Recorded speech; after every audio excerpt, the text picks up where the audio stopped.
ancestral and unceded territory of the Mi'kmaq. We are all treaty people here, and this land continues to be the home of, this land continues to be the home to diverse Indigenous peoples, First Nations, Métis, and Inuit, whom we recognize as our contemporary stewards of the land and the vital contributions that they give to our society, right? I'm going to, again, just welcome you all to our very first 5D Corporate Teaching and Learning Center First Power Session. 5D is a nonprofit organization. We are a self-reliant nonprofit organization.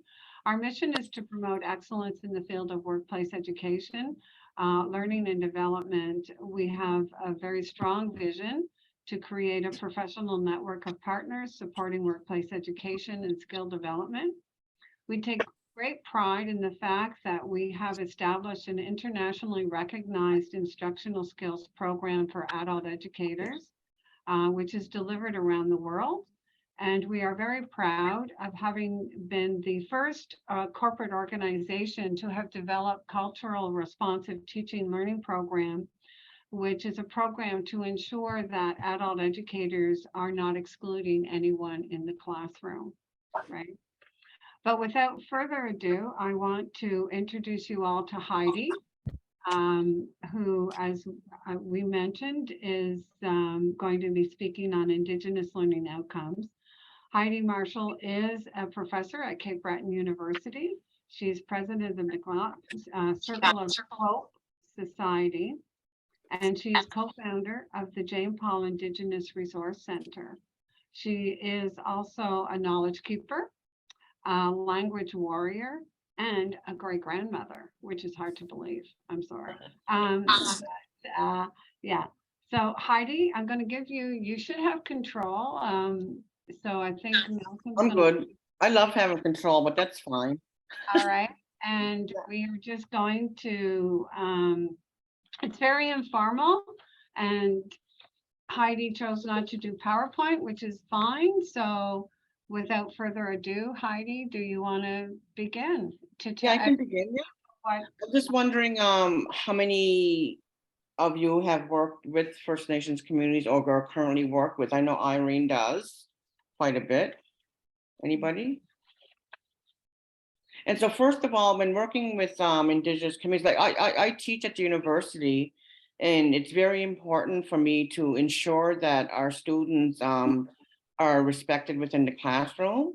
And I also ensure that we have to, no matter who the student is, I think that what we have to do is ensure that the local realities of their First Nation is represented within the classroom.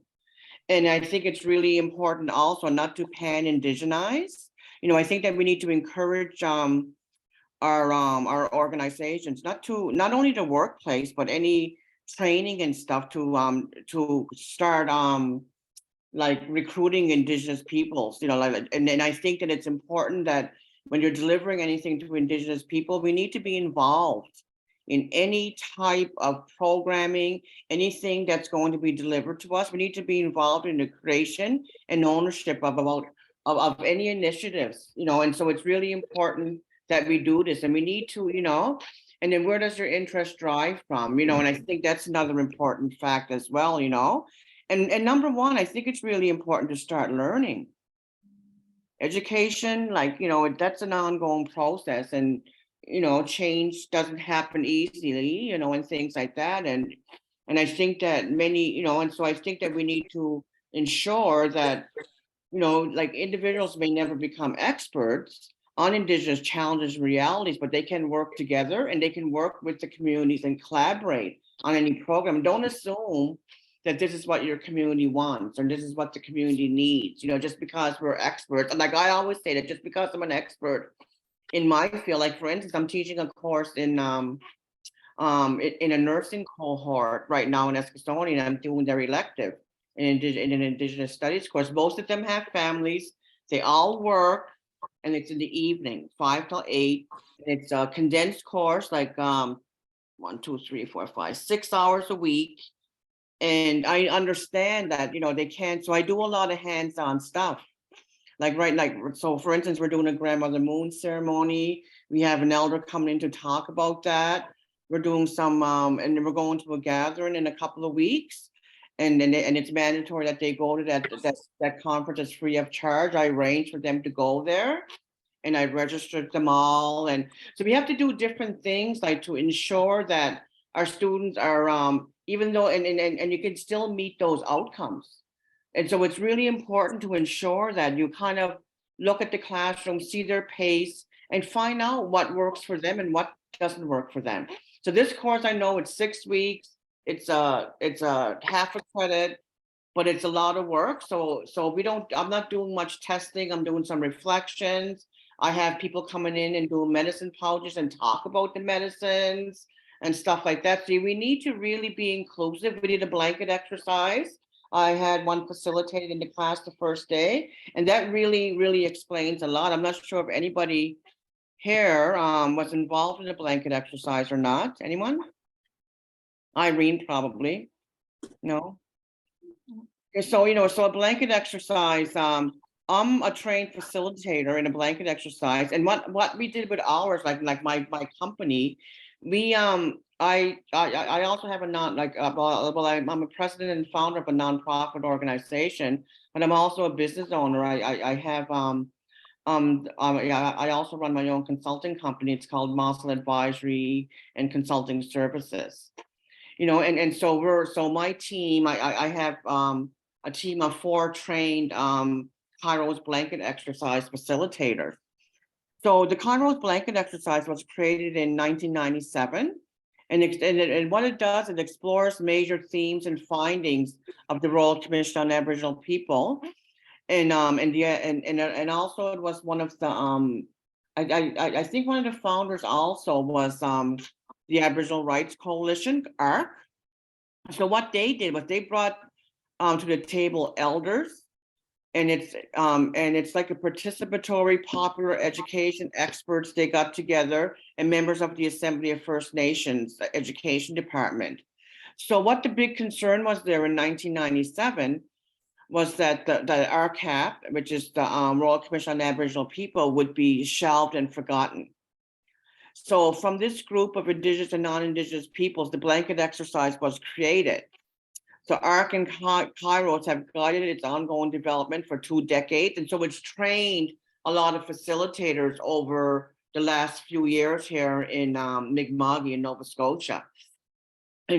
So just like I said, we have a registered, we have a team of registered blanket ceremony instructors and elders. And our team has an extensive experience in delivering this type of training to a variety of organizations, groups, and communities.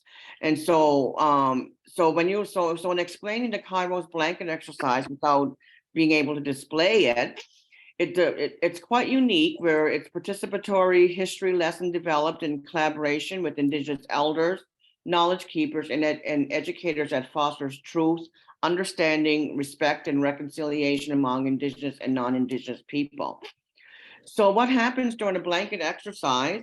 Participants walk on blankets. So we put, like, when you visualize, we put like a whole, like, it depends on the time. Like we covered the room with blankets, and we put the chairs in a circle. And so what happens there? So the blankets, so the participants walk on the blankets, and the blankets represent the land and the role of First Nations, Inuit, and Métis peoples by reading scrolls. So we give scrolls to each participant. Like we have I think it's 24 scrolls, and we pass them out, and we give them and carrying cards, which ultimately determine their outcome as they literally walk through situations that include pre-contact, treaty making, colonizations, and resistance. So what happens in the exercise? So there's narrators. I narrate as a narrator. Then we have a European that's narrating as well. They play roles, like it's role playing. So participants are guided through the experience by trained facilitators who read the script and assume the roles of European explorers and settlers, and Indigenous elders and knowledge keepers. We usually do have an elder present. And sometimes if I can't find an elder, I'll usually play the role as an elder. And the exercise concludes with a debriefing conducting a talking circle during which participants discuss the learning experience, process their feelings, ask questions, and share insights, and deepening their understanding. So basically, so sometimes it gets really, really heavy, and people don't are I have a really difficult time processing the information. We have people crying. We bring Kleenex and stuff like that. So usually what happens during a blanket exercise is an elder opens it and closes it as well, and then leads the talking circle. When we do have a talking circle, some are comfortable providing health and emotional and cultural support as well, but it's good to have a support person there. The elder usually acts as a support person. And then we have a narrator, and and we always inform participants when using the blanket exercise. We may discuss topics that have strong emotional reactions, and the session will touch on difficult topics such as residential schools, disease outbreaks in community enfranchisement, loss of status, the 60s scoop, indigenous children in foster care, missing and murdered indigenous women, etc. And so so those are, so those are things that so that's the blanket exercise in a nutshell. Like that's like a really a really quick description. Like people have to experience it. Like every time I do one, it's a different experience. Like I did one with my students. Even if they're indigenous people, sometimes indigenous people don't know enough about their culture. They assume. I know when I teach and when I'm in the classroom when they have an exam, they assume because they're indigenous that they're experts in this area. Yeah.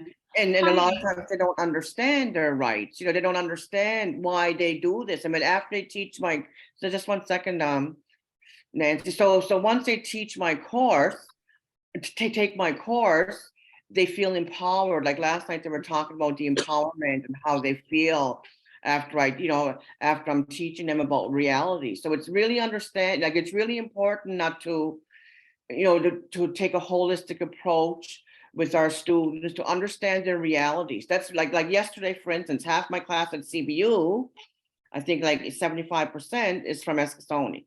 I canceled the class and I said, we'll do it. So we did it Zoom, and I said, because I want to make sure, like, and professors don't do that. I do it because I know where they live. And I say, well, this is like, there was a couple of accidents. Someone was killed last week, and there was a few accidents on Eskasoni Road. So I canceled my class. You just have a different approaches to learning, right? Nancy, you had a question? Sorry. Well, and I know you and I have had very in-depth conversations about this, but what I'm hearing, if I could just, so what you're telling us, and I'm just going to call it as I see it, is, white Anglo-Saxon, adult educator who has all this, this is what I bring forward. For us to learn how to change the way we teach and our approach to adult education, what you're suggesting is that the blanket exercise is a really good sort of first point of beginning to learn a new way of teaching. And 100%. Yeah. And so the one for Nova Scotia, the one, so what we did, sorry, Nancy, in our team, we took the blanket exercise and we made it more for Nova Scotia Mi'kmaq. Like, so we use like the murder of Nora Bernard in there as the intergenerational trauma. We use and so it still has to, it has to be, it's fluid. Now it needs to be updated with Jordan's principle, with other things. And I usually intercept like when there's things that need to be clarified because I understand the law and I teach the law, and any of that historical those historical stories I usually interject, and I always make sure that everyone's getting a really great knowledge of this, and then it's really good to do some self-care after the fact as well. But yes, I think the blanket exercise, it really works. It really opens a lot of people's eyes to Right. Because I know that in my work, right, what I hear from individuals who are adult educators, they want to go in and they want to teach within the, indigenous populations, the Inuit populations, right? So, so there's some are like, so where do I start? How do I learn? So, and that's what I'm hearing from you is that the blanket exercise is our first point of entry as an adult educator. But then the other thing that you and I have talked about is it goes beyond there. We move it once we sort of experience that, then we have to learn to understand about the Indigenous learning Yeah. outcomes. I And was commissioned by the city of Halifax and what's it, the city of, yeah, the city of Halifax last year to do an like a allyship toolkit. And it really outlines not only how to be an ally, there's things in there that you could learn. Like I'm just gonna put up some points from here, just like, start learning. Like education is an ongoing process. Like ask yourself some questions, like what resources are available in your organization and community to learn more about Indigenous people here in Nova Scotia. Mhm. Like training such as blanket exercise, history of residential schools. What steps can you personally take to amplify marginalized voices, that are often silenced? And how can you use your position and privilege to listen? Yeah. Shift power dynamics and take steps towards action. So this toolkit is really good. I tested it with the city already, and it was really excellent. So I wasn't like I got funding for it for my business, and so so I haven't promoted it yet. It's approved and stuff. So I need to promote that to go and teach it to non-Indigenous communities, right? And so I got some funding from them for me, and so I developed it myself. So I own it. Yeah. Actually, they don't And own it, that's which is good.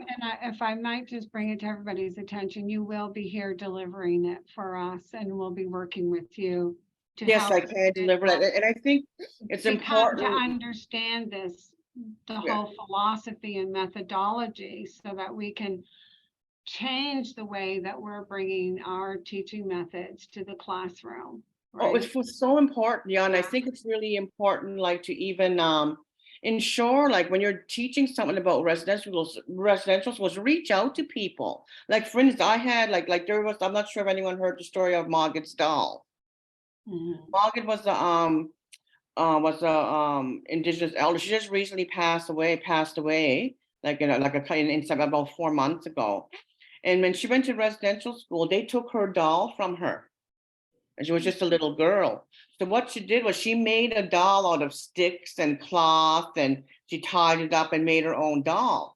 So I have wrote Margaret's daughter come into my class and teach that part on residential schools.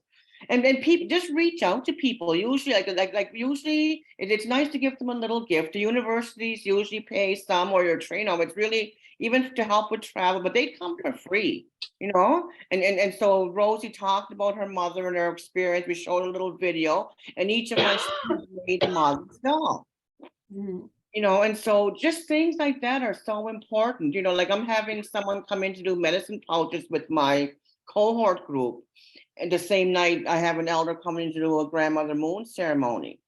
So they'll learn about the medicines, and they'll learn about that while they're, and while they're still getting an education. So the informal approach, it's not informal, it's just a different way of teaching. It's a different Right. teaching style that the students really resonate with, and they really enjoy the class, because not a lot of times Indigenous people are not very outspoken, even if there's like I have a class, for instance, at CBU that half is Indigenous, half is not.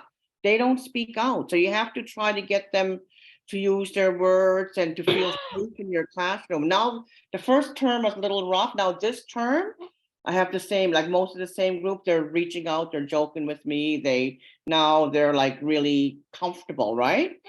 And I really make sure, like, if there's an issue, you're a good student and you're not passing in anything, talk to them, reach out to them. And I tell them that, is there something wrong? What's up? Why did I get an incomplete? And, I'm thinking in my head, do you rather get an F? Like, do you rather get a 20? So, make sure you take, like, there's usually something going on with the Yeah. students, like you, especially in our communities, like there's like, for instance, we've had 2 deaths, and that's going to impact my whole class.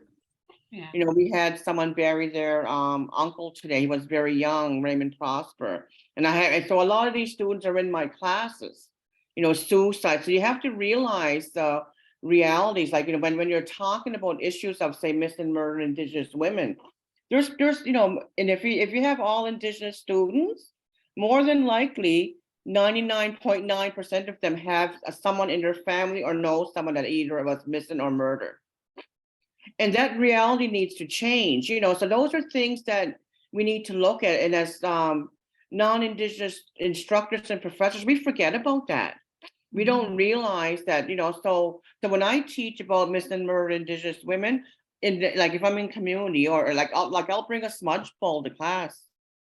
I'll take my time. I'll say, are you guys okay with it? Are you comfortable? You know, do you need to smudge? You know, just stuff like that. So that's how I teach my classes.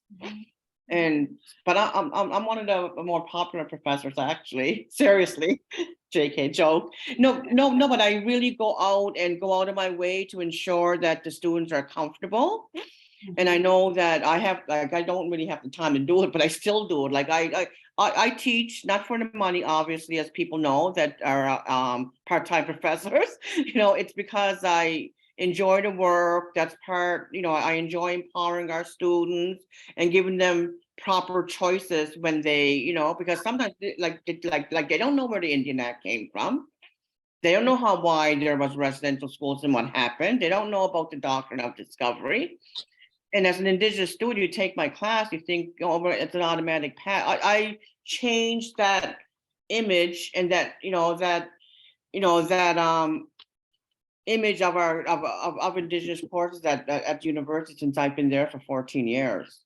I've changed that. It's not an easy pass. You're going to learn about your culture. Our classes aren't for 20 minutes. If it's a 3-hour class, you're there for 3 hours. You know? And just stuff like that. So I got out of that mentality where, oh, we're going to take a Mi'kmaq studies course. Oh, that's an easy pass. That's done with me. They know that.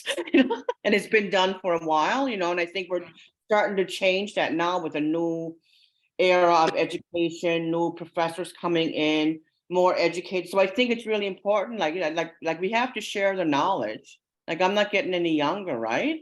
And people are going to have to carry that torch, right? They're going to have to teach. So it's really good to, like, it's now good keeping that knowledge to yourself. I know I'm probably past my 15 minutes.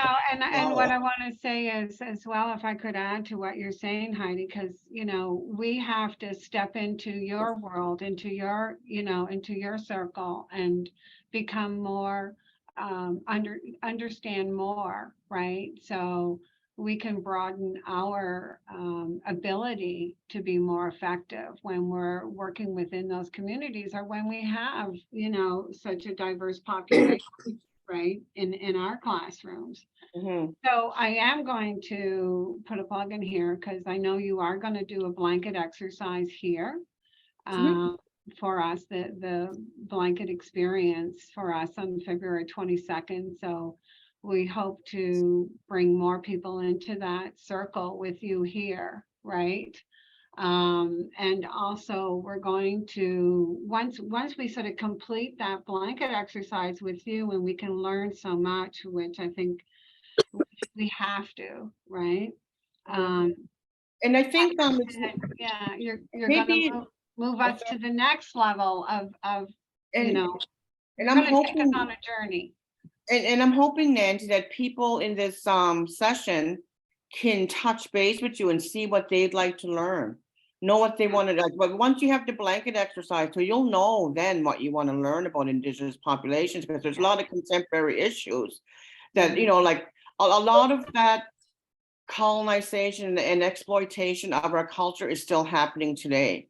Yeah. Like it's not history. Like it hasn't, like it's not resolved, you know. There's still things going on, you know, with fishing that people don't understand. Like a lot of people from communities that are working people, for instance, that that are either construction workers or fishermen, especially fishermen. They have like a whole different mindset of Indigenous rights and Indigenous, you know. So these are people that really need to gain their knowledge, you know, and they really need. So if you're doing some work with you know, non-Indigenous people in the commercial fishery, a blanket exercise and an educational workshop on Indigenous fishing rights will be really good, and make sure that you invite the proper people within your classroom to discuss that, you know.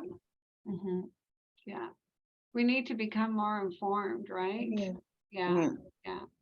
So Irene, do you want to say something? I just saw a comment. There are also, because I know you're working within the community yourself, and Irene sits on our board. Did she leave me? Where did you go? Oh, still There you there. are. There you are. No, I just wanted, I made a note on the chat line. There's many barriers to participating in learning that we don't realize. And I know Heidi probably doesn't have time right now to hit on those, but I'm sure that's something that can be brought up at a later date. Yeah. Many And- barriers, especially to Indigenous women, because of the role they play in the community. So, In my cohort, most of the cohorts too, I'm telling you, are women going back to school because they've looked after their children, or they're still looking after their children, like now. And like my nursing cohort, I think there's only one guy in it, and I have 16 women, and they're like, and they all work, they look after their children, most that have children anyways, and look and after their they're parents. there, and they're there. And like last night, for instance, because of the storm, like usually I have to go by school board and TEC, like if it wasn't open, like the training education center's not open, then they don't open it up. So I did it via Zoom. I said, we can't miss any classes, because I was on vacation too, right? So we missed 2 days there. So, so you're just gonna take a whole different approach, especially when it's a cohort, because they're adults, they've learned, but they're learning a lot, and they like the hands-on approach much better. All right, so yes, women have a lot of barriers in raising children. Some are in domestic violence situations, intimate partner violence that people don't realize. And, and I always make sure that our women are safe. And if someone's missing, like, why are you not there? Like most professors don't even ask because they don't really care. That's not their business, Yeah, and I because want they're to just like, echo "Huh?" that. If I can echo that too, I think a lot of adult educators are, and I don't say a lot or whatever, but some, they come into the room and they have a standard, right? And they have this expectation that everybody in the room is going to meet this standard, right? And they're all at the same place, which is wrong, right? Because every culture and every being is from a different world, right? Exactly. They're from their own worldview, right? And we have to change, right? And I think it's important, which Yeah. sorry, Amanda, which we didn't have time to get into today, is to look at and consider a two-eyed seeing approach, and in the training to have two-eyed seeing as part of one of the topics that we can also look at, and it's Yeah. really important not to pan-indigenize. We're all different. Yeah. Mi'kmaq people, like that's from a Mi'kmaq perspective, and we're Mi'kmaq, we're not Cree, we're not Ojibwe, and so people need to realize that our traditions and our cultures are quite unique, and our treaties are different here than a number of treaties that people don't even realize, and those are things that we need to start discussing, I think, and making sure that our educators are non-Indigenous, and also our Indigenous educators and students get valuable quality education, right? It's really important. And the responsibility lies on us as adult educators. 100%. It does not lie on the I think we students. took up It our lies on time. us. I think we took up our time and people are leaving. Yeah. And yeah, because everybody's on lunch, right? So Yeah. Heidi, I think you've opened our eyes, if I might, say that, with, listening to you. I know I've had the opportunity to meet with you and connect with you on many occasions, and It's been a year about right now. it's been a year. Yeah, we've been working towards getting this happening. So I'm very excited that we're here. Yeah. And I hope Will. Those 2 dates work. Those 2 dates work for me as well. The Oh, yeah? 26th, Yeah. I'm just like, I think we worked it out where like I'm on vacation again on March break. Yeah, And so then, February and I'm done my 22nd. cohort. I'm done my cohort like on the 8th. So I'm pretty much a little bit free then, right? Yeah, and we'll send everybody out some dates on those, right, for the blanket exercise, and then we'll be diving, hopefully transition people over into experiencing more about, And also some of your companies or your businesses may want them as well. Like I did one for like the Nurses Association. I did one for Cape Breton Regional Hospital. I did them for all kinds of communities, for all kinds of organizations, right? Yeah. For national, for like NAIG games, for National Aboriginal Indigenous Games. I did a huge one for that. There was a huge, so they vary in size. Yeah. And they can take up to, if it's a quiet and small group, we can do it in 3 hours. But it's 3 to 5 hours, right? It's like, and it's very powerful. It depends on how people, if they comment or not, right? Students is a little bit quicker. Some are kind of shy, right? Right. But I wanted to take a moment and thank you all for attending. This has been, I think, a great session, our launch to our 20-minute power sessions. Next week, we'll be talking about communicating with clarity, which is a new program that we're delivering, which is out of the UK. So hopefully everybody will be able to join us next week, right? And squeeze us into their busy schedule during lunch hours, right? So love some feedback. So if you have any questions or want to know more, please email Malcolm. He's yeah, I put my email in the chat, and we also have our LinkedIn and our website there. So feel free to connect with us at any time. You guys are more than welcome to reach out to me at any time. And Malcolm and Nancy would likely have my contact information if anybody needs it, but I did share it with a couple of people that asked. Yeah. No, it's good. Okay, great. Thank you, Heidi. Okay, you're welcome. Thank you guys so much for listening. Appreciate it. Thank you, Irene. Look forward to seeing you on Thursday.